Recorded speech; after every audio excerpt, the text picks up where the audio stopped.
హింద్, జై తెలంగాణ. గౌరవనీయులైన మహిళా శిశు సంక్షేమ శాఖ మంత్రివర్యులు డాక్టర్ ధనసరి అనసూయ సీతక్క గారి శుభాకాంక్ష సందేశం.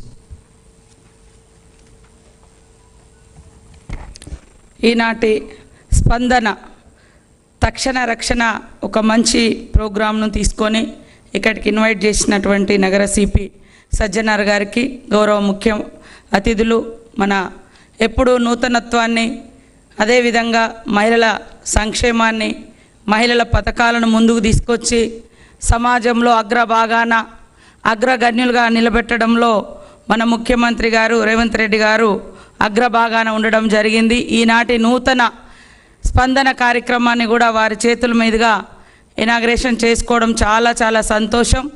మహిళల యొక్క ఆత్మగౌరవాన్ని, ఆత్మవిశ్వాసాన్ని, ఆత్మరక్షణను కూడా ఈరోజు స్పందన టీం ద్వారా, మరి తక్షణ రక్షణ కార్యక్రమం ద్వారా మనము మహిళల యొక్క రక్షణను ఇంకా మరింత పటిష్టంగా చేసుకోవడానికి ఈ యొక్క ఏదైతే స్పందన వెహికల్స్ ప్రోగ్రాం ఉందో అది ఖచ్చితంగా ఉపయోగపడుతుందని తెలియజేస్తూ ఉన్నాం. అదేవిధంగా మరి మా సోదరులు వేం నరేందర్ అన్న, అదేవిధంగా అనిల్ యాదవ్ గారు, మరి మన డీజీపీ గారు, అదేవిధంగా ఇతర పోలీస్ అధికారులు, ఇక్కడికి వచ్చినటువంటి అతిథులందరికీ కూడా పేరు పేరున హృదయపూర్వక నమస్కారాలు, ధన్యవాదాలు తెలియజేస్తూ ఉన్నాను. హింసకు, అదేవిధంగా లైంగిక వేధింపులకు గురైనటువంటి బాధితులు తక్షణ సహాయం కోసం వాళ్ళు అర్జిస్తూ ఉంటారు. అంటే ఆ ఇన్సిడెంట్ జరిగినప్పుడు, ఆ వేధింపులు కానీ అటాక్ కానీ జరిగినప్పుడు వాళ్ళ మానసిక స్థితి ఒక రకంగా ఉంటుంది. ఆ టైంలో వాళ్ళు తక్షణంగా ఎవరైనా ఇక్కడ వచ్చి మమ్మల్ని రక్షిస్తే బాగుంటుంది అనేటువంటి భావన ఉంటుంది. ఆ టైంలో మనం ఏ నిమిషం, 1 నిమిషం 2 నిమిషాలు వాళ్ళను కాపాడడంలో మన నుంచి డిలే అయినా మరి ప్రాణాలు కోల్పోయేటువంటి ప్రమాదం ఉంటుంది. ఇంకా ఎక్కువ ఇబ్బందులు ఎదురయ్యేటువంటి ప్రమాదం ఉంటుంది బతికుండి కూడా.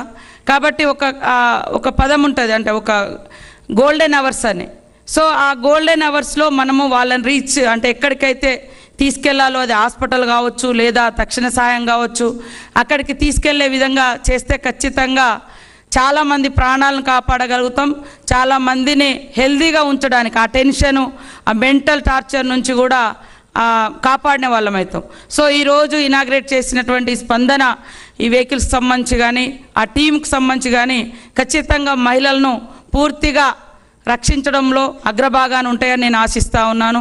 మరి మన ముఖ్యమంత్రి రేవంత్ రెడ్డి గారు పోలీస్ శాఖను ప్రత్యేకంగా శ్రద్ధ పెట్టి ఎక్కడన్నా ఇన్సిడెంట్ జరిగితే వెంటనే ఎంక్వైరీ చేసి అరెస్టులు చేయడంలో కూడా హైదరాబాద్ పోలీసు కానీ, రాష్ట్రంలో ఉన్న పోలీసు కానీ వాయువేగంతో పరిగెత్తి మరి ఆ కేసెస్ కూడా అన్నీ ఛేదించి అరెస్టులు చేసి మరి దర్యాప్తులను కూడా స్పీడ్ చేయడం జరుగుతూ ఉంది. దాంట్లో ఇది కూడా మళ్ళొక కొత్త పథకం. సో ఈరోజు ఈ ముఖ్యమంత్రి గారు మేము మహిళలకు సంబంధించి చూసినప్పుడు అనేక రంగాలలో మహిళల్ని, ట్రాన్స్జెండర్స్ కూడా దేశ చరిత్రలో ఇప్పటి వరకు ట్రాన్స్జెండర్స్ను గుర్తించి వాళ్ళకు ఉద్యోగాలు ఇచ్చినటువంటి చరిత్ర గతంలో ఎక్కడ లేదు, దేశంలో కూడా ఎక్కడ లేదు.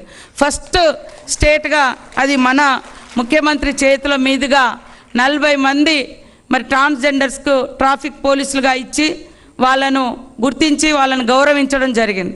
సో అట్లా justice delayed is a justice denied అనేటువంటి అంశం మన అందరికీ తెలుసు. ఎక్కడైతే జస్టిస్ డిలే చేస్తే జస్టిస్ డినైడ్ అయిపోతుంది. సో ఇక్కడటువంటి పోలీస్ అధికారులు కానీ, ఇతర మేధావులు కానీ ఖచ్చితంగా మన ఆశ్రయం కోసం, అంటే మన దగ్గరికి వాళ్ళు రక్షణ కోసం లేదా న్యాయం కోసం వచ్చినప్పుడు ప్రతి కేసును క్షుణ్ణంగా పరిశీలించి ఎట్టి పరిస్థితుల్లో నిర్లక్ష్యం జరగకుండా ప్రతి తెలంగాణ ఆడబిడ్డ తలెత్తుకొని గర్వంగా స్వేచ్ఛగా తిరిగే వాతావరణాన్ని కల్పించే విధంగా ఈనాటి మనం తీసుకున్నటువంటి స్పందన, తక్షణ రక్షణ, ఇలాంటివన్నీ కూడా చాలా ఉపయోగపడతాయని నేను భావిస్తూ ఈరోజు మరి ఇదొక మంచి మైలురాయిగా ఉంది. దాన్ని మనం ప్రారంభించడమే కాదు, కంటిన్యూస్లీ అది మనము ఫాలోఅప్ కూడా చేసుకొని మరి మినిట్ టు మినిట్ ఎక్కడన్నా మనం డిలే చేస్తున్నామా, దాని ద్వారా డినైడ్ అయిపోతుందా ఇష్యూస్ అనేది కూడా మనం చూస్తే అద్భుతంగా మహిళలు రాణించగలుగుతారు. నా లాస్ట్ విన్నపం ఏంటిదంటే సమాజం యొక్క జీడిపి పెరగాలి, ఆదాయం పెరగాలి, అని అనుకున్నప్పుడు ఈ సమాజంలో ఉన్న 50% ఉమెన్ కూడా వర్క్ ప్లేస్లోకి రావాలి. చాలామంది సరైనటువంటి వర్క్ దొరకక లేదా సేఫ్టీ ఉంటుందా ఉండదా తెలియక చాలామంది పని ప్రదేశాల్లోకి రాలేకపోతున్నారు.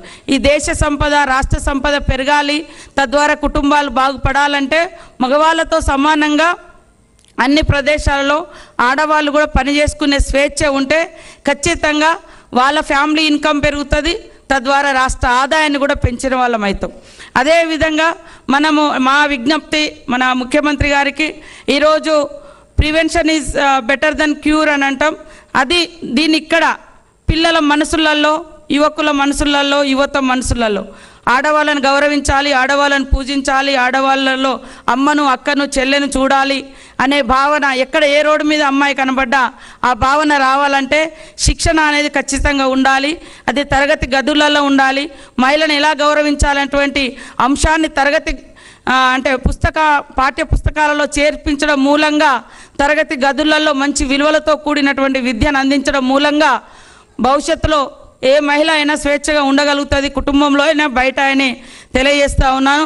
ఖచ్చితంగా పాఠ్యాంశాలలో కూడా మహిళలను రెస్పెక్ట్ ఇవ్వడం, మహిళల పట్ల అబ్యూజ్డ్గా ఉంటే ఎలాంటి పనిష్మెంట్స్ ఉంటాయో కూడా శిక్షణ ఈ రెండు కూడా అంటే పాఠ్య పుస్తకాలలో ఉండాలి. తరగతి గదులలో నుంచి ఆ శిక్ష గురించి తెలియజేస్తే చాలా వరకు మనం ప్రివెంట్ చేయగలుగుతామని నా యొక్క ఉద్దేశం.